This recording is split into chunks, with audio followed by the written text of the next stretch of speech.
All right, folks, let's go. We're told that one of the tests of leadership is the ability to recognize a problem before it becomes an emergency. Fuel scarcity hitting a country at a Yuletide is a national emergency, if you ask me. The Department of State Services, DSS, has waded into the ongoing fuel crisis and has therefore given both the NNPC, that's NNPC Limited, and oil marketers 48 hours to resolve the supply issues. Spokesman of the agency, Peter Afunaya, at a briefing in Abuja hinted at economic sabotage.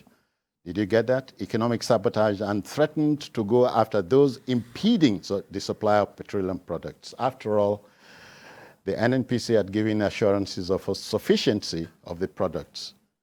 Now, is the action of the NNPC and oil marketers a willful one, or a lack of foresight, or both? Both. Both of them? Both. Let's go. I do not believe that we have the level of sufficiency that we need for a time like this. That is one. I know also that these marketers have been complaining that the price is not cost reflective. They want the price to be jacked up. We will never have peace until that sector is completely deregulated.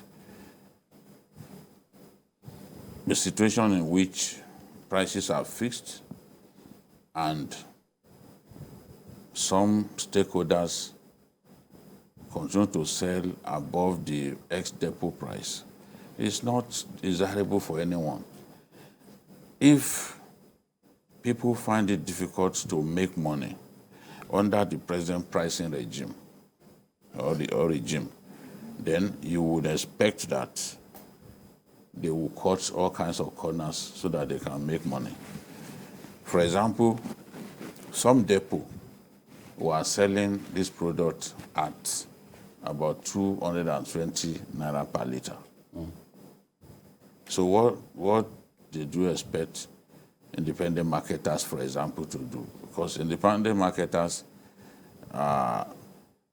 do buy from depot owners, they buy from major marketers. So their own profits are definitely limited. There are some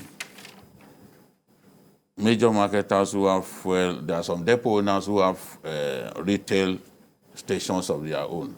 So they're able to make more money than these independent marketers.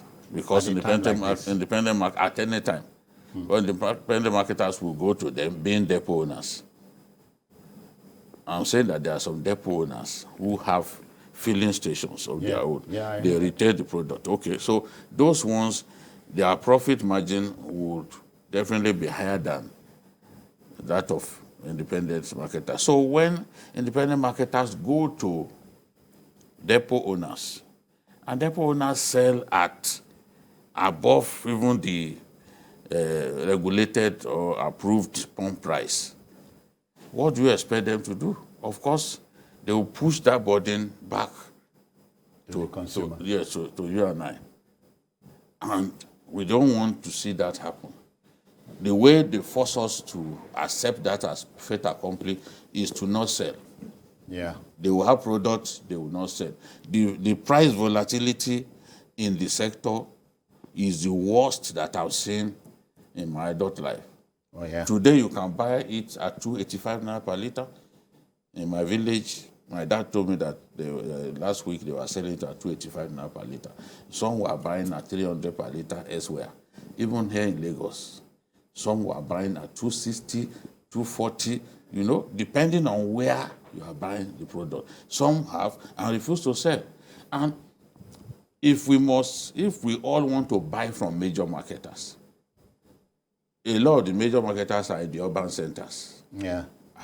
But they can't have the kind of penetration that the independent marketers have. The independent marketers have more filling stations. So they are the ones that we must please the most, along the value chain because they service a lot of our people. So, but they are saying that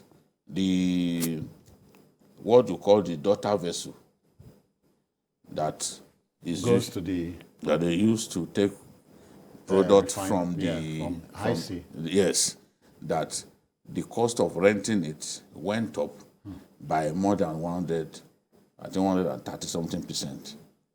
So now, who bears that extra cost that was not there at the time when NNPC agreed to jack up the pump price, I think a few months ago.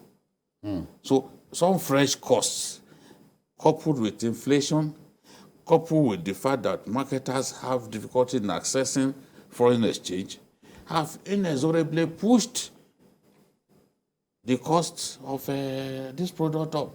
And what these guys are doing in order to just force us to buy is to simply create artificial scarcity, even when they have. No doubt, some weeks back, we were told that indeed some depots didn't have enough. Okay. As I've said repeatedly, you can only hoard in a season when there is not plenty.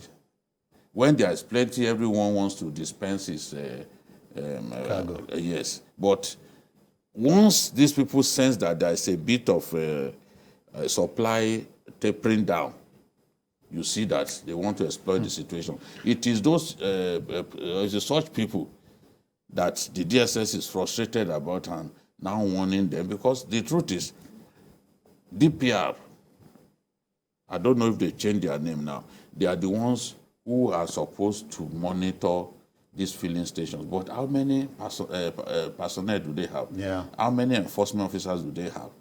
Then in the interland and semi-interland, how many people do they have to go to those places and ensure that these people sell at the approved pump price? So we have all kinds of problems. But I know that economic sabotage is a big issue, even in this. People having the product and preferring to punish the rest of us for no reason. That's the word.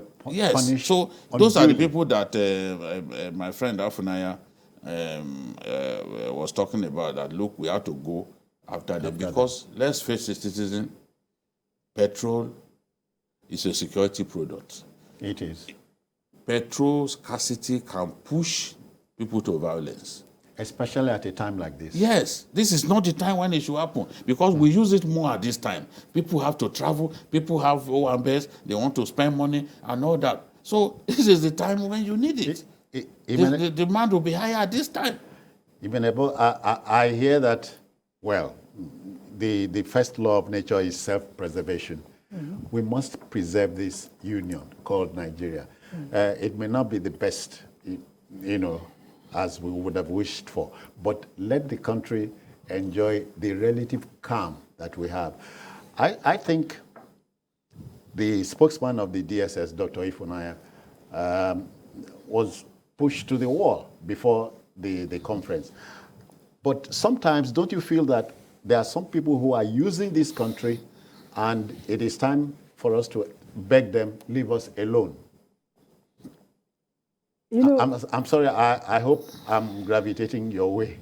See, I had a thought, and BKO brought it up. You see, we have over 500 agencies and departments all over the place. What are their responsibilities? You see, sometimes the way we go about things is like we don't have regulators. Nobody to oversee anything. People just wake up someday and then, yes, the depot issues, the marketers' issues, but there should be regulators. DPR, that is now called the Nigerian Upstream Petroleum Regulatory Commission, what are they doing? This is their area. This is their responsibility. That is why that agency was, created in the first place. What are they doing? People are suffering. The other time, do you know how many people have gotten injured because they were probably fighting at a filling station or somebody came and whatever happened? It is a large threat to security, and we don't see it. At a time like this. They don't understand it. People go out as late as 12 in the midnight looking for PMS. Because BKO mentioned Owambe and everything, even in the home. You need to power your generator. Yes. And every other thing. Small businesses are suffering. It is so bad. Reconcile all you have said with the fact that the NNPC-L had said there was sufficiency. So how do we reconcile both? So who is saying what? That is why I would really love the DSS to match action with what they have said. They have given them 48 hours. They should have reasons for giving the 48 hours. And if at the lapse of the 48 hours, nothing is done, they should take it up. As simple as that. People are really suffering. In a country where we are an oil-producing nation, every time we are talking about this over and over, is it not just like we are sounding like... a broken record. Oh, you understand? It is very, very, very, so much incongruencies. Jide, one pertinent question is, when does the 48 hours begin? When are they supposed to lapse? Because the thing started yesterday. So are we counting down? Yes. Well, the important thing is that the DSS that handed down that ultimatum knows when it will come to an end. And I think the DSS, people will argue that is it their responsibility? Yeah. That there's an agency of government that should actually ensure that petrol marketers do not punish Nigerians in the way that they are doing. But I believe that the threat from the DSS should be able to nudge these people to behave themselves. And I'm happy that they included NNPC in this whole thing because it is a very, very corrupt sector. Starting from the NNPC. It's difficult to find Puritans in that sector. Starting from the NNPC. People, you and I know that even Nigerians, the NNPC tells us that our consumption, our daily consumption is about 101 million liters a day. Everyone finds it difficult to believe. And you heard what the Custom Controller General said the other day. He said, no, this cannot be scientifically proven that Nigerians consume that much. Because he's saying, okay, the person who filled his tank yesterday, are you saying that tomorrow is obligated to fill it again? Because you can't just tell us that every day this is what we use. But recall that in the first term of President Buhari, we thought at a time like this, fuel scarcity was no problem. But why now? Why now? And we had fuel scarcity during his first term. In 2017, we had one of the worst fuel scarcities in our history. It prompted the Senate... Over Christmas? Yes, for most of that year. For most of that year, and even during Christmas, it was hell. I spent part of my Christmas in Ogun State. Okay. At that time. Every day we were struggling to find fuel. Then the Senate was forced to call a town hall, some kind of a public hearing. It was at that point that the Secretary of Major Marketers now said, look, from this month of the year, supply had tapered down. NNPC cannot deny that. At that point, Nigerians got to know the real truth that supply had gone down. And why did supply go down? Some marketers pulled out of importing because government was owing them subsidy claims and they were owing the banks. Banks were making money available for them to bring in product.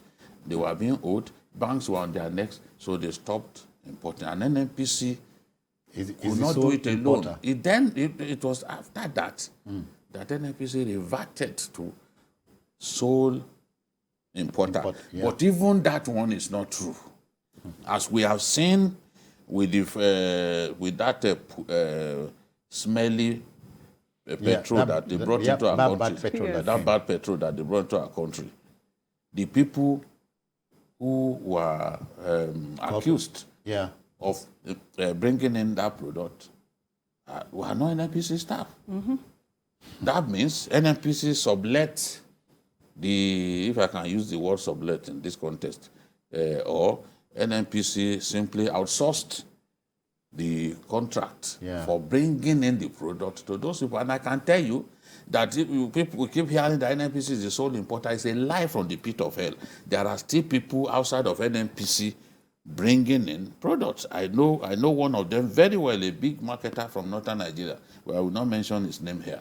So go back to that story. You see the people, the company that was accused of bringing that product into our country. So if it was NNPC that was the sole importer, nobody was punished. up till now, we are not aware that anybody, except they punish them in hiding. I'm not aware that anybody has been punished. Thankfully, the House of Reps has waded also into the matter. So you expect something to come out of it? I hope so, because this affects everyone, irrespective of your status. Yes, it affects everybody. So there should be a change. All right. Quickly, we have a Chidi reaching us from Kaduna. Chidi, good evening to you. Welcome.